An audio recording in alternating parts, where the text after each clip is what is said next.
Nggak kesurupan, bohong. Bohong. Linda takut karena diancam.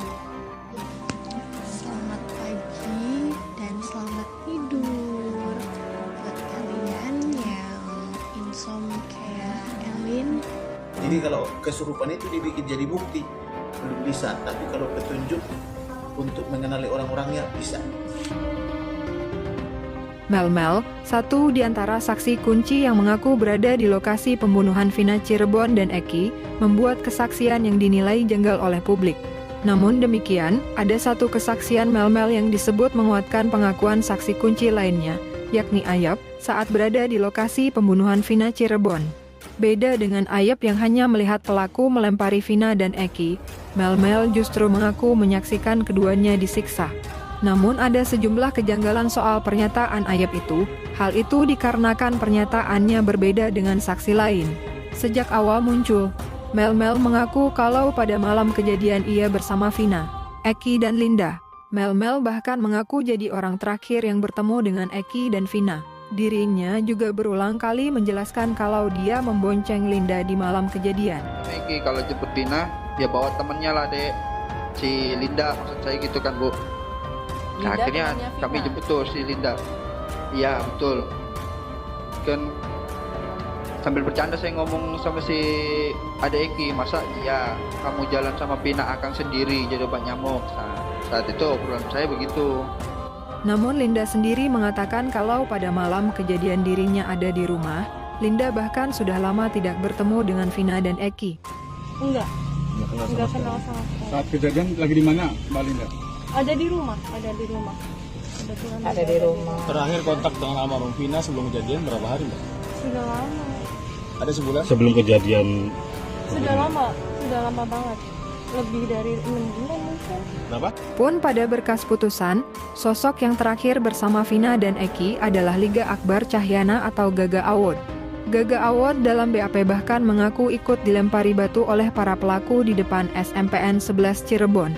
Pada kesaksiannya, Gaga Awod mengaku hanya sendirian di motor, tidak membonceng siapapun termasuk Linda. Mel-Mel di dekat lokasi kejadian mengaku melihat ada warung, bahkan sempat mengajak pemilik warung menghampiri para pelaku.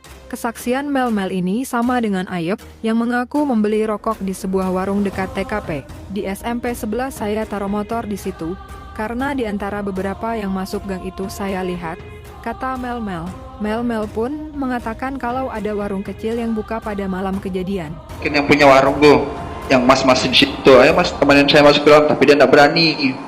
Karena dia nggak berani, ya udah saya nggak berpikir yang panjang-panjang, ya saya langsung masuk aja ke dalam. Ibaratnya saya ngendap-ngendap ke dalam. Sementara itu warga sekitar, Ferry menegaskan kalau di dekat TKP tidak ada warung yang buka hingga malam hari. Ferry bahkan menantang Ayep untuk menunjukkan warung di mana dirinya membeli rokok. Pada kesaksiannya itu, Mel-Mel mengaku menyaksikan Vina dan Eki disiksa selama 1 jam. Kurang lebih sejaman. Oke. Anda ingat jam berapa? Saya sudah nggak ingat jam, sudah nggak. Pokoknya pikiran saya sudah nggak karuan, sudah pada malam. Mengaku melihat penyiksaan selama sejam, Mel-Mel itu tidak melaporkan hal itu kepada warga sekitar. Pada saat itu sepi gak ada sama sekali orang, ujarnya. Mel-Mel juga membuat kesaksian kalau pelaku yang menyiksa Vina dan Eki jumlahnya lebih dari 10 orang. Sekitar 10 lebih lah bu. Lebih daripada 10 yang pastinya. Saya nggak ngitung kan pada saat itu. Dirinya mengaku melihat para pelaku pertama kali menyiksa Eki terlebih dahulu. Pertama dipukul kan Eki bu, disiksanya itu Eki.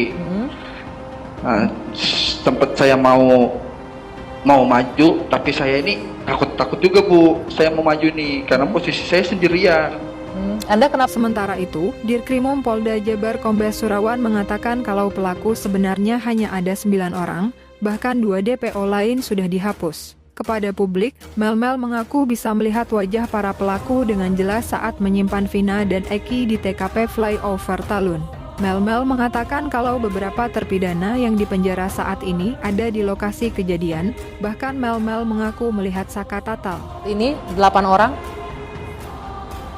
Ada bu. Termasuk Saka Tatal? Saka Tatal ada. Anda mengenali, Anda bisa mempertanggungjawabkan pernyataan Anda ini, Mas? Saya bisa saya mempertanggungjawabkan, Bu. Sangkal Tatal, terus yang saya tahu itu si Ucok.